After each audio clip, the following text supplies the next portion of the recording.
এই অঙ্কটাতে বলেছে এক্সের মান নির্ণয় করো যখন 5/3 whole to the power -2 into 5/3 whole to the power -14 is equal to 3/5 whole to the power -8x।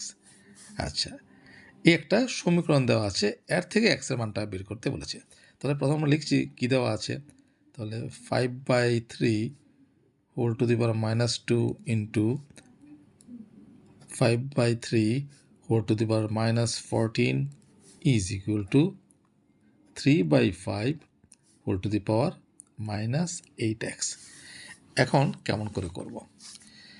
একটা জিনিস লক্ষ্য করো, এখানে আছে কত 5/3, এখানে আছে কত 5/3, আর সমান চিহ্নের ডান দিকে কত আছে 3/5।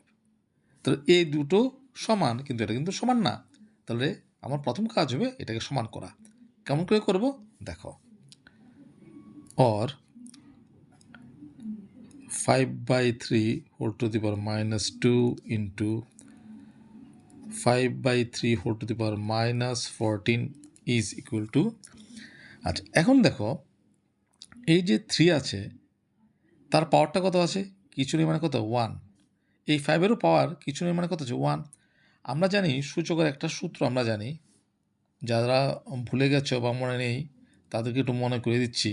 কি একটা সূত্র আছে যে a to the power m whole to the power n হলে এটাকে আমরা এইভাবে লিখতে পারি, a টু দি পাওয়ারের পরে গুণ হবে m n। তো এটা এরকম 3 এর পাওয়ার কত 1, আর হোল টু দি পাওয়ার কত -8x, তাহলে পাওয়ারের পরে গুণ হবে।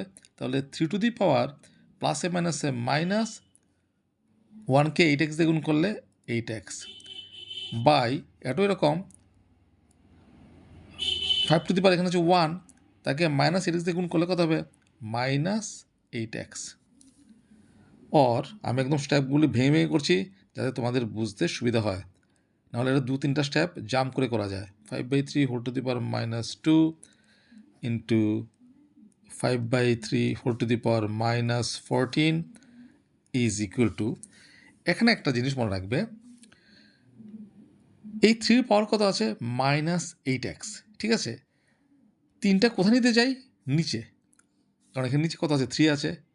তাহলে 3 টু দি পাওয়ার -8xকে যদি নিচে আনি তাহলে অটোমেটিকভাবে পাওয়ারের চিহ্নটা পাল্টে যাবে। মাইনাস থাকলে প্লাস হবে, যদি প্লাস থাকতো মাইনাস হতো, ঠিক আছে। এখানে যেহেতু মাইনাস আছে নিচে নিয়ে আসলে চিহ্নটা পাল্টে যাবে, কত হবে +8x। একই রকমভাবে নিচে আছে 5 টু দি পাওয়ার -8x, এটাকে আমরা উপরে তুলবো। কেন উপরে তুলবো? কারণ উপরে 5 আছে, এই যে উপরে 5 আছে, এটা উপরে তুলতে হবে। তাই উপরে যদি তুলি তাই এটারও পাওয়ারের চিহ্নটা পাল্টে যাবে, আছে মাইনাস হবে +8x হয়ে গেল। আচ্ছা, or 5/3 whole to the power -2 into 5/3 whole to the power -14 is equal to. এখানে দেখো 5-এর পাওয়ার কত 8x, নিচে আছে 3, তার পাওয়ার কত 8x। এই দুটোকে একসাথে আমরা এভাবে লিখতে পারি 5/3 whole to the power 8x, একই কথা। এখন দেখো বেস 5/3, সবটা যদি আমরা বেস ধরি 5/3 5/3 5/3 সমান তো সমান না। আচ্ছা, এখানে একটু কাজ করে ফেলি। আমরা একটা সূত্র আমরা জানি, সূত্রটা কি, যে a to the power m into a to the power n হলে গুণের বেলায় বেস যদি সমান হয় পাওয়ার দুটো যোগ হয়ে যায়, অর্থাৎ a to the power m plus n হয়, তাই তো। তাহলে এখানে আমি যদি 5/3টা এই সবটাকে যদি মনে মনে একটা বেস হিসেবে চিন্তা করি আর কি, এই সবটা একটা বেস, এই সবটা একটা বেস, তাহলে বেস বেস সমান, তাহলে বেস হবে 5/3, তাই গুণ মাসে গুণ চিহ্ন আছে, গুণের বেলায় পাওয়ার দুটো কী হবে যোগ হবে। তাহলে -2 তার সঙ্গে যোগ করব এই পাওয়ারটা কত -14। আমি একদম ভেঙে করছি। অনেকে বলতে পারো যে অত ভাঙার কি আছে, কিন্তু আমার পেজটাই হচ্ছে মূলত অঙ্কের দুর্বল ছাত্রছাত্রীদের জন্য, কাজেই আমি একদম ভেঙে করছি। আর এদিকে যেমন আছে এমন থাক, 5/3 whole to the power 8x, or 5/3 whole to the power এখানে কত হলো -2 ব্র্যাকেট তুলে গুণ করো, প্লাসে মাইনাসে -14 is equal to 5/3 whole to the power 8x,